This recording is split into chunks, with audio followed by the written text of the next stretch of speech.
Pronto. Então, vamos iniciar aí, pessoal. Bom, boa tarde para os que me assistem ao vivo. E também para os que não vão me assistir offline depois. Mas, bom, como a gente está conversando, né, a proposta aí da nossa disciplina de tópicos e sistemas gráficos é a gente conversar sobre alguns assuntos, então um pouco sobre visão clássica. Hoje, de fato, a gente encerra a visão clássica com a questão de estereoscopia e reconstrução 3D. A partir da semana que vem, a gente vai começar a falar sobre Deep Learning, então, semana que vem eu vou fazer uma pequena introdução para o Deep Learning.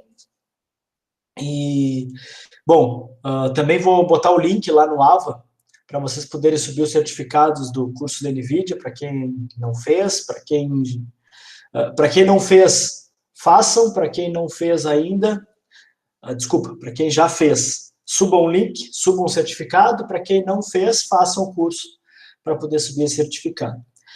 Depois o DBEM vai fazer uma discussão aí, o DBEM vai apresentar para vocês algumas arquiteturas clássicas, a gente vai fazer algumas discussões aí, falar de ResNet, AlexNet e outras dessas redes clássicas, e o trabalhinho de Deep Learning de vocês aí, não se esqueçam de começar a organizar, fazer, não se esqueçam também que pode ser uma parte aí do TCC de vocês, e não precisa ser algo completamente novo, mas bom, vou ter que fazer um trabalhinho, pode fazer um recorte aí do TCC e tocar com a gente, tocar na disciplina, essa é a ideia.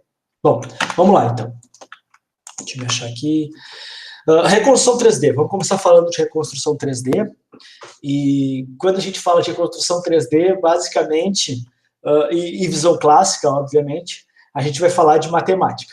Então, a aula de hoje, eu tentei minimizar um pouco a questão da matemática, assim, trazer mais os conceitos, um pouco da intuição, mas vai ter muita geometria na aula de hoje, assim, a gente vai falar bastante de geometria, e vamos começar falando de uma tal de restrição epipolar, que na verdade é o grande conceito aí, que permitiu que a gente fizesse a construção 3D baseada em imagens nos últimos anos.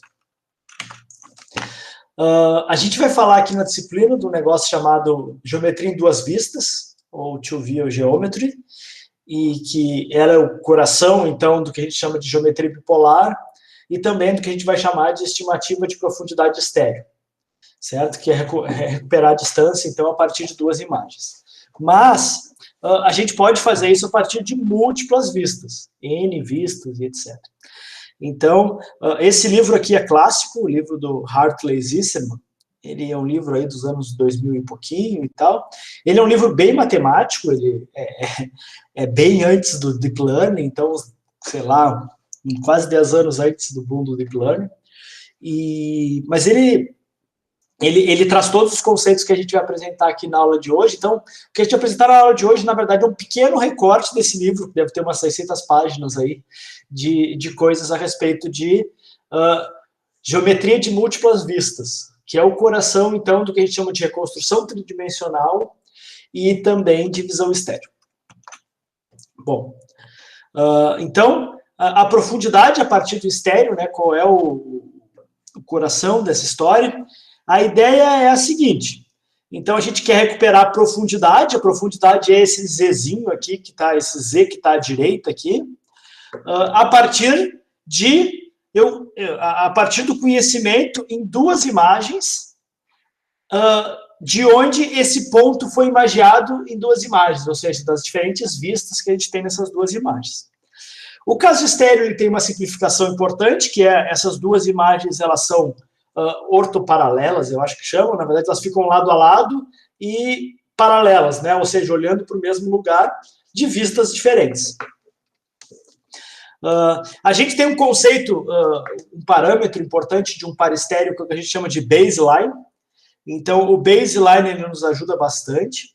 Ele é basicamente a distância entre a câmera e ele vai nos dizer, então, quão bem eu vou conseguir estimar a profundidade. Então, se o baseline for muito grande, eu tenho uma característica. Se ele for muito pequenininho, eu tenho uma característica. Se ele for muito pequenininho, eu consigo enxergar bem coisas próximas e mal coisas longe.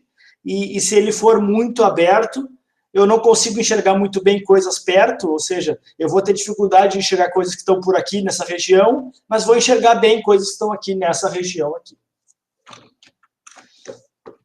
Então, o problema de estimar a profundidade a partir de estéreo, que é basicamente eu recuperar a profundidade a partir desse ponto, conhecendo o ponto X na imagem, o ponto X' na imagem, que tem que ser o mesmo ponto, a gente pode dividir ele em dois subproblemas. O subproblema de calibração. Então, como é que eu posso recuperar, então, a relação entre as duas câmeras? Basicamente, para conhecer esse baseline aqui, essa distância, e também se porventura ele não está exatamente paralelo, ele está um pouco mal orientado, principalmente quando a gente faz para estéreo na mão, né? A gente pega duas câmeras e monta um para estéreo, eles nunca ficam exatamente alinhados. Esses, vamos chamar assim, mais comerciais, eles já são, né, fabricados de maneira o máximo possível paralelos. E, então, esse é um problema, que possivelmente, em alguns casos, eles já são conhecidos, a calibração, então essa distância entre as câmeras e etc. E aqui também, a questão dos parâmetros intrínsecos, ela é bem importante, porque a gente vai precisar conhecer a distância focal aqui. E essa distância focal a gente aprendeu, acho que umas 2, 3 aulas atrás, que a gente calibrava a câmera, né? A distância focal, ela está lá nos parâmetros intrínsecos, então ela é importante para a gente. E também aqui, o outro problema importante, além da calibração, é a questão de encontrar esse matching, né? Então, eu só consigo fazer visão estéreo se eu conseguir fazer o matching, ou seja, se eu conseguir saber que esse ponto X aqui é o mesmo ponto X' lá, e isso para o máximo possível de pontos, para mim poder, então, recuperar a profundidade. Esse problema do matching, ele está muito associado a um problema de correspondência, que o Deben falou ali um pouquinho na aula dele e tal. Ele ia explorar um pouco mais, acabou que ele achou que ficou longa a aula dele, não explorou tanto. Mas é um problema que eu vou recuperar aqui, que é o problema de eu tenho uma imagem, eu identifico um ponto numa imagem e eu tenho outra imagem que tem pontos ali também, e eu quero saber onde fica aquele mesmo ponto que eu identifiquei na primeira. Então, nós vamos ter aqui duas imagens, elas podem ser tomadas, vamos dizer assim, de maneira estéreo ou não estéreo. Ele é um problema mais geral, ele depende do estéreo. Óbvio que no estéreo vai ter simplificações, vai ter facilidades. Depois a gente vai ver um pouquinho mais sobre isso. Então, o problema de como é que eu faço o match, né? Como é que eu faço a relação, como é que eu descubro que esse ponto que está aqui é o mesmo ponto que está lá. Onde é que está esse ponto, né? Bom, se eu pegar o mesmo lugar, ele poderia estar, se as imagens não se mexeram muito, eu sei que ele está no entorno de algum lugar. Mas eu não tenho garantia nenhuma, se as imagens se moveram bastante, ele pode estar bem distante daquele ponto XY na imagem 1, por exemplo. Então, como é que eu posso buscar isso? Essa é a primeira pergunta que a gente vai tentar responder aí de maneira bem rápida, mas principalmente a segunda que a gente vai se propor a responder aqui, que é como é que eu posso restringir a busca. Então, vocês, como quase engenheiros de computação, vocês devem saber que custo computacional é um negócio importante. Se eu tiver que buscar muita gente, eu vou levar muito tempo e talvez eu não encontre a resposta certa. E se eu puder restringir essa busca, dizer, não, peraí, em vez de buscar em todos, eu vou buscar só em alguns. Isso é sempre bom, é computacionalmente eficiente e te reduz de tu buscar outliers e pontos mais que criam confusão, né, que tem ambiguidade. Então, a chave para essa restrição é a geometria, e é essa restrição que a gente vai chamar de restrição epipolar, que ela está associada com uma coisa chamada geometria epipolar. Certo? Então, vamos lá. O que acontece? Esse caso aqui já não é um par estéreo, ele já está mais livre. A geometria epipolar ela vale para qualquer duas vistas. Não importa se ortoparalelas, como as vistas do par estéreo, ou se com inclinações diferentes e posições diferentes. Porventura, até a mesma câmera que se moveu de uma posição para outra, etc. Então, o que acontece? Bom, assumindo que eu conheço os centros ópticos, os Os, então por isso que é importante a calibração.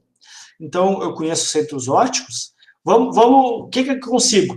Se eu tenho um ponto aqui, esse centro óptico e esse ponto, eles formam uma reta.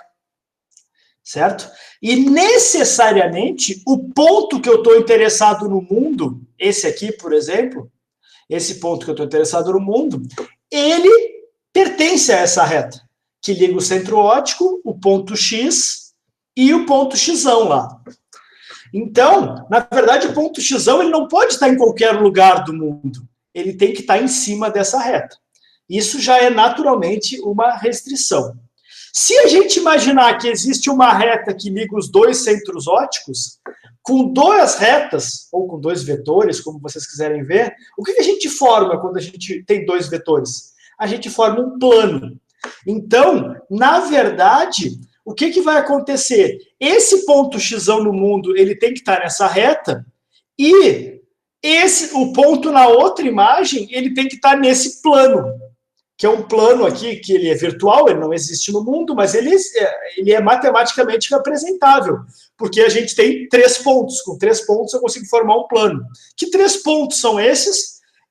Os centros ópticos e o xzinho aqui. E, obviamente, tanto o ponto aqui na outra imagem, né, onde é que está o outro ponto na outra imagem, quanto o ponto lá no mundo, que eu vou querer descobrir para fazer reconstrução 3D, saber onde que ele está no mundo, também caem nesse plano. Então, a geometria epipolar, essa restrição epipolar, ela é muito importante para restringir a busca. Então, se eu quiser buscar esse ponto X aqui, eu sei que ele pode estar em cima dessa reta aqui, ele pode ser qualquer um desses pontos. Bom, aqui tem algumas coisas importantes que a gente vai chamar de epipolo e linha epipolar. Então, a gente tem o plano epipolar, que é esse aqui que eu falei para vocês, que liga o ponto no mundo e os dois centros ópticos. O ponto no mundo eu posso não conhecer, mas esse ponto aqui eu conheço. Então, com esses 3 pontos, eu já consigo formar um plano. Eu tenho o epipolo, que é o ponto onde a ligação entre os centros ópticos ela se conecta com o plano imagem, onde ela fura o plano imagem. No caso estéreo, vocês já estão imaginando que esse epipolo, na verdade, ele não está, ele não fura o plano imagem, ele está por trás do plano imagem, né? Então, a gente vai falar um pouquinho sobre isso, mas ele não aparece. Mas nesse caso mais livre, algumas vezes ele aparece, ele fura o plano imagem, que é essa reta que liga o centro óptico da imagem 2 com o centro óptico da imagem 1. E essa aqui é a linha epipolar. A linha epipolar é que liga o epipolo até o ponto que eu detectei aqui. E essa linha epipolar ela vai existir lá do outro lado também, ligando o epipolo até os pontos possíveis ali, que é esse plano, né? Onde esse plano virtual ele colide ou ele intersecciona com o plano imagem. Então, o potencial matching de X, ele vai ter que fazer parte, então, dessa linha L' aqui, que é a linha epipolar, e o matching de X', ele tem que fazer parte também da linha epipolar.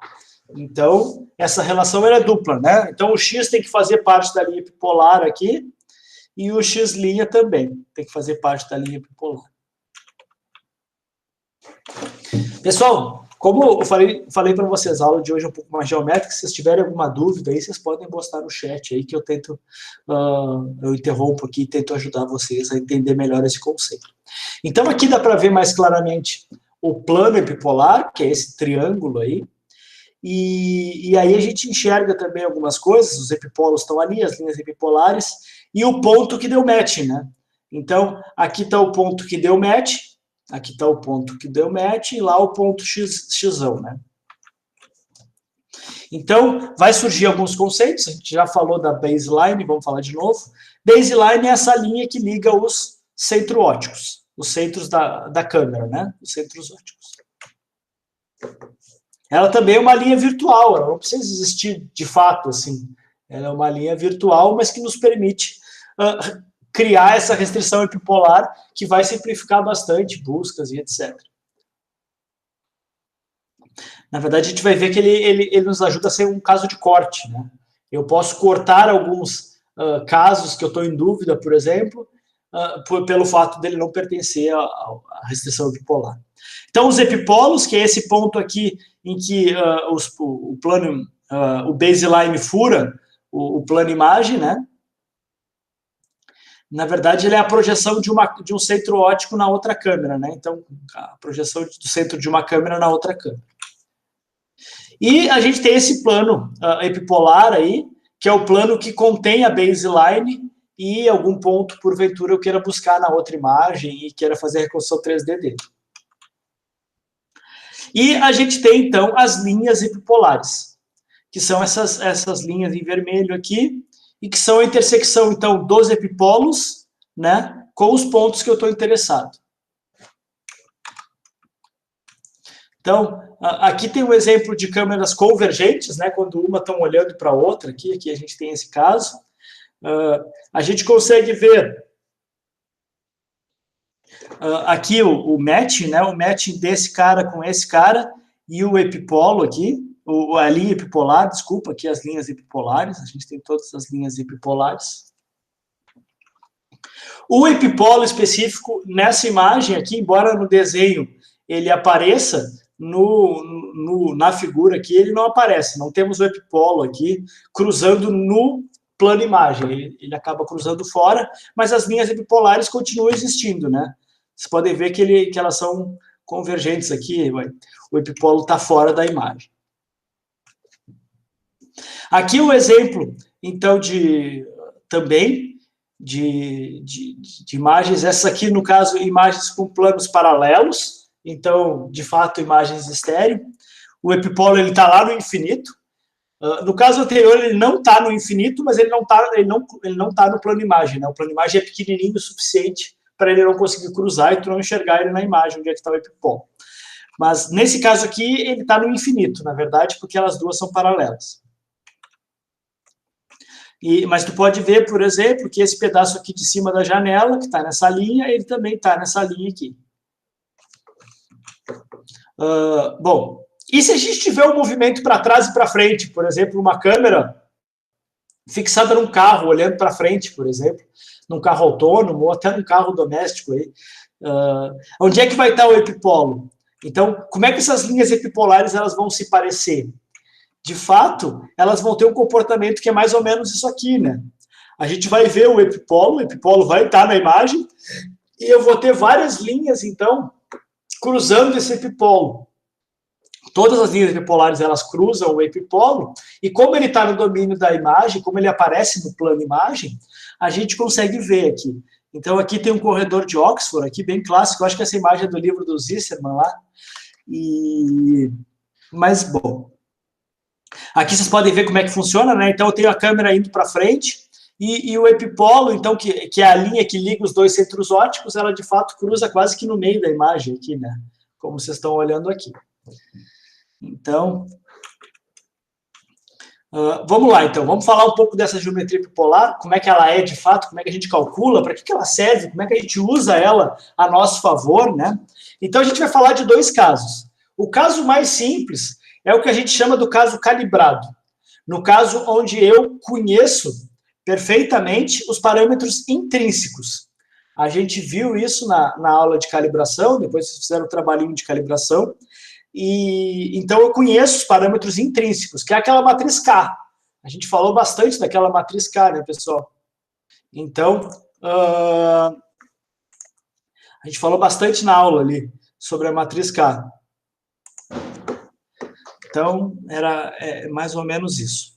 E aí, essa matriz K, se eu conhecer ela, então eu posso gerar o que eu vou chamar de um ponto homogêneo, certo?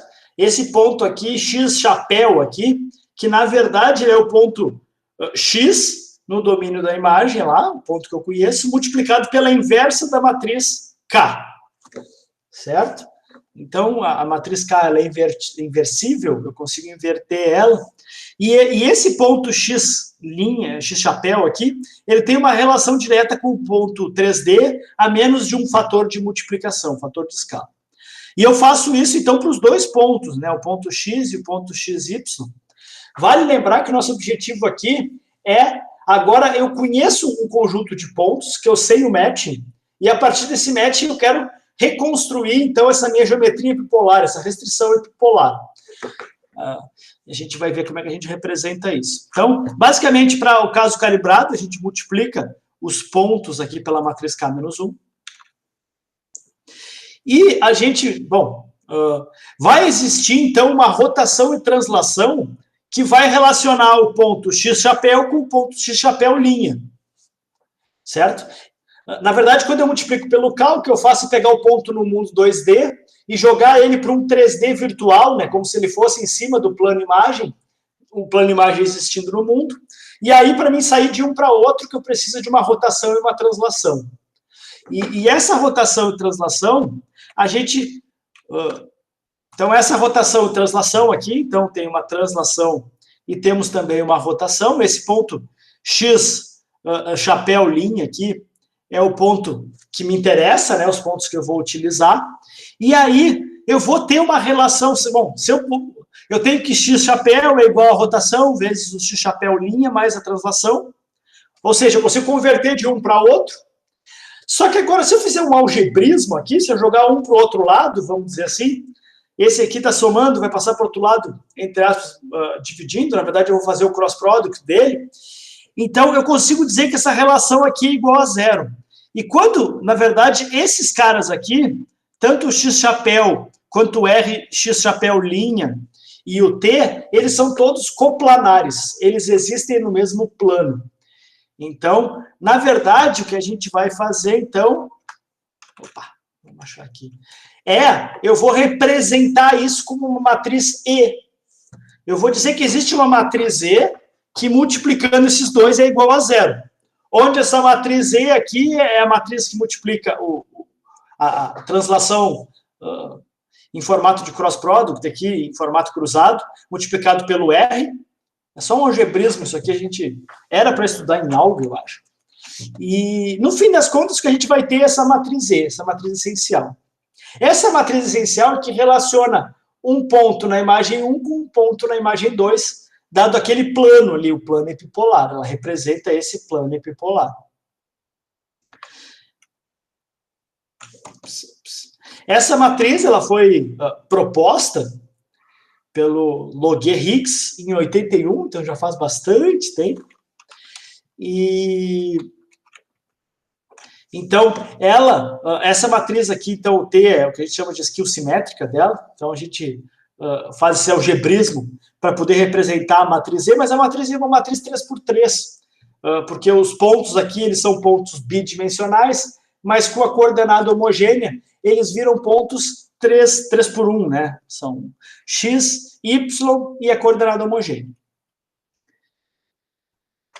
Então, se eu pegar o E e multiplicar pelo x', o que eu vou ter é a linha epipolar, essa linha L aqui, certo? E se eu fizer o contrário, né, pegar a matriz E transposta multiplicado pelo x, eu vou ter a outra linha epipolar, que é aquela lá. Essa linha epipolar ela vai me ajudar a saber se aquele ponto ele foi bem ou mal estimado. Essa é a ideia.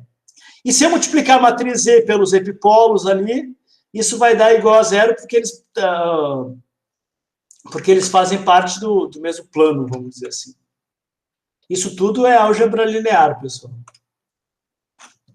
A matriz E é uma matriz singular e ela tem rank 2. Embora ela seja uma matriz 3x3, ela tem rank 2, ou seja, ela tem 2 graus de liberdade, vamos chamar assim.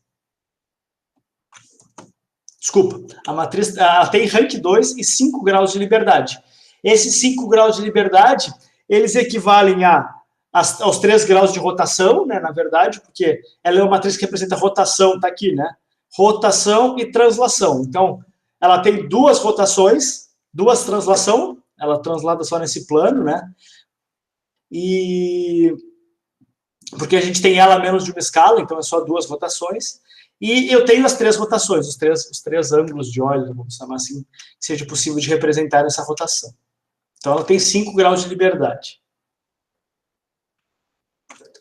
Bom, e se eu não conhecer o K? Se eu tiver um conjunto coletei algumas imagens de uma câmera em que eu não calibrei ela previamente, o que eu posso fazer? Essa restrição ela ainda existe. Então, acho que uns 10 anos depois, os matemáticos estudaram esses comportamentos da matriz essencial, que é essa matriz E, para o caso calibrado, e generalizaram ela para o caso não calibrado.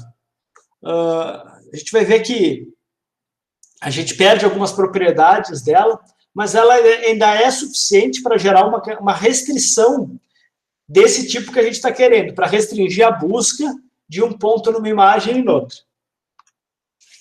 Então, na verdade, é a mesma coisa, né? A única diferença é que, em vez do x-chapéu, que é esse x multiplicado pelo parâmetros intrínsecos, eu vou ter o x sem os parâmetros intrínsecos, então x e x'.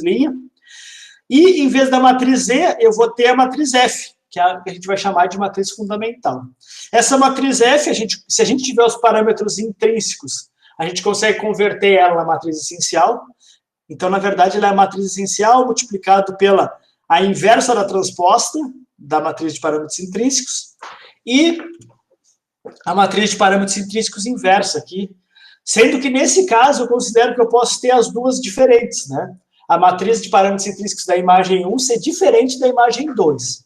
Se a gente tiver o caso estéreo, por exemplo, ou uma câmera que se move, o parâmetro intrínseco da câmera é sempre o mesmo, então simplifica um pouco aqui também o cálculo. Essa matriz foi proposta pelo Faugeras e pelo Wong em 92, então acho que foi 11 anos depois da matriz essencial, surgiu a matriz fundamental. A ideia dela é a mesma, né, da matriz essencial, ela também representa esse mesmo plano que relaciona os centros óticos e um ponto qualquer no domínio da imagem ali. Então, eu também vou ter essa linha epipolar aí, F vezes X continua sendo a linha epipolar, a gente lembra que X, E, que é a matriz essencial, vezes X e X', era também a linha epipolar. Se eu multiplicar ela por zero também, pelo epipolo também, vou ter ela igual a zero. Ela também tem rank 2, ela também é singular com rank 2. E o determinante da matriz F é zero. Só que, diferentemente do caso anterior, ela tem 9 graus de liberdade. Certo?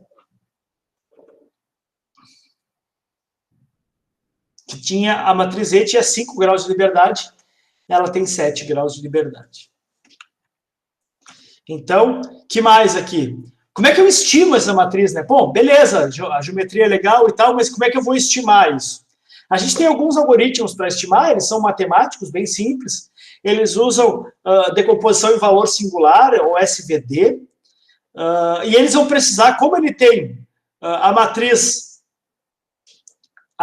tem 7 graus de liberdade, a matriz F tem 7 graus de liberdade, eu preciso de, no mínimo, 7 pontos. Então, o algoritmo mais clássico é o algoritmo dos 8 pontos, ele assume que eu tenho 8 pontos, e aí ele coloca uma restrição adicional, que é o D de F ali, a determinante da matriz igual a zero, e ele usa basicamente decomposição em valor singular, a gente vai dar uma olhadinha bem rápida nisso, mas basicamente é uma representação ali de autovalores e autovetores da matriz, e que permite, então, decompõe a matriz de forma que a gente obtenha a solução desse sistema de equações, e esse sistema de equações, então, vai ser uma das matrizes que a gente vai obter, é a matriz fundamental. Como ele tem 7 graus de liberdade, a gente também pode usar 7 pontos.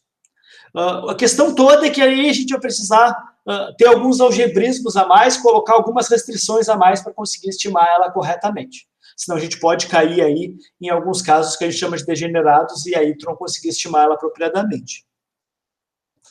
Que mais? A ideia, também eu posso tentar minimizar o erro de reprojeção dela, e aí eu vou usar um mínimos quadrados não linear, ele é mais preciso, mas bem mais caro computacionalmente.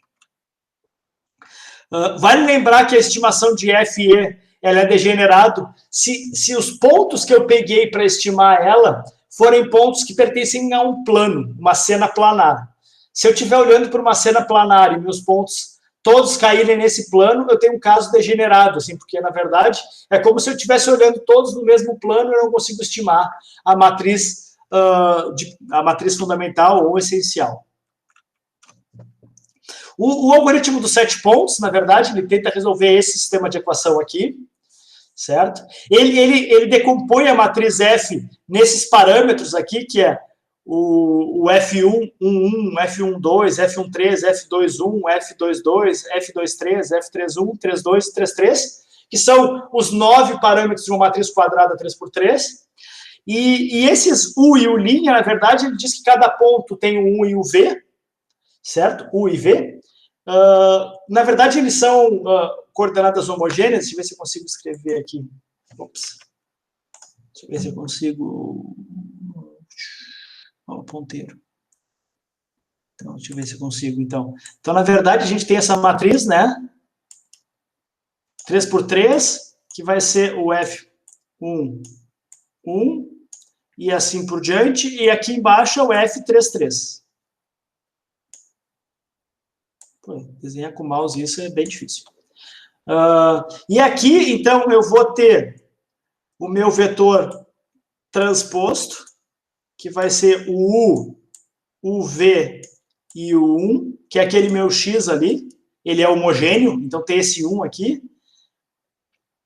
E aqui eu vou ter o U', V', que negócio difícil, e o 1. Então, na verdade, se eu abrir isso aqui, né, essa representação aqui nada mais é que eu vou fazer essa multiplicação dos vetores por ela. Então, na verdade, eu vou ter essa matriz A aqui, que é essa matriz que multiplica esse vetor F. Esse vetor F é minha matriz de fundamental em formato de vetor. Então, se eu manusear essa matriz A aqui usando o SVD, eu consigo representar ela. Como é que eu faço para fazer isso? Por exemplo, em MATLAB, basicamente eu preciso calcular o SVD da matriz A. Os vetores F, na verdade, são a última coluna da matriz V, onde eu decompus a matriz A aqui com SVD. Então, SV, o SV, ele chama assim, mas é o SVD. Ele gera essas três matrizes, a matriz U, a matriz S e a matriz V. Cada uma delas tem uma propriedade, uma é diagonal, a outra é determinante 1. É uma decomposição bem clássica aí de álgebra linear. E aí, basicamente, a matriz F é essa última coluna, e aí depois tu tem que fazer um reshape de 3x3 desses valores. E é basicamente esse aqui o algoritmo. Claro, tem a parte anterior, que eu preciso montar a matriz A, mas esse aqui é o algoritmo para calcular os 8 pontos aí da matriz fundamental. Então, a matriz fundamental ela precisa ter rank 2. Como a gente estima pontos que não são perfeitos, né, eu preciso de 8 pontos em que eu sei o matching, para poder estimar essa matriz fundamental, para um par de imagens, né, para duas situações de uma imagem. O que vai acontecer? Vocês vão ver que elas não vão cruzar de fato em um único ponto, né, nesse caso aqui. Então, isso é porque se deve a alguma imprecisão de medida. Então, se eu forçar o determinante zero, isso ajuda bastante a eu resolver esse problema aqui de matriz, vamos dizer, não coincidentes, né? As linhas hipopolares, elas não coincidirem no ponto focal. Eu posso corrigir isso forçando o determinante f igual a zero. E aí, nesse caso, então, na verdade, eu tenho o algoritmo dos 8 pontos, e eu tenho uma última restrição aqui, que é eu forçar o algoritmo para ter determinante zero. Isso com o SVD é bem fácil. Na verdade, eu vou calcular o F, a matriz F, que a gente já viu como calcular. Depois eu faço a decomposição dessa matriz F de novo, eu decompunho ela.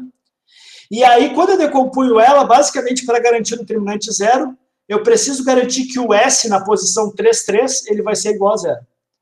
E aí, basicamente, depois eu multiplico o S e o V', que é a maneira com que a decomposição SVD decompõe a matriz F, e aí eu vou obter o F agora forçando o determinante, igual a zero. Vocês podem imaginar, que negócio difícil, mas não, com a decomposição SVD, as coisas, decomposição em valor singular, single value decomposition, acho que é. E, então, fica bem fácil de fazer.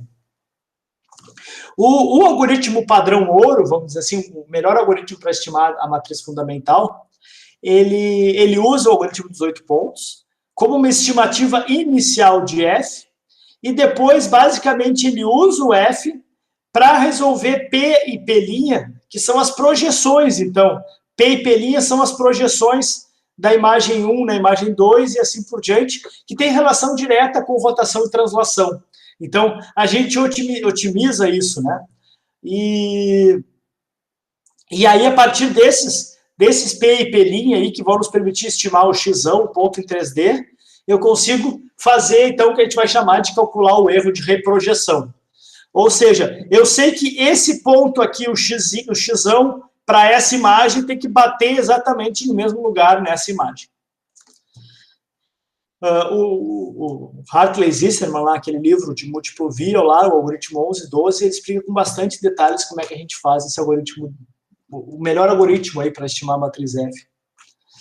Então, aqui tem alguma comparação que vem do livro do Hartley Zisserman. Então, para esse caso, bem toy aí, né? Uma casinha de mentira aí. E aí ele mostra que com um algoritmo de 8 pontos, eu vou ter um erro aí de em torno de 2,33 pixels.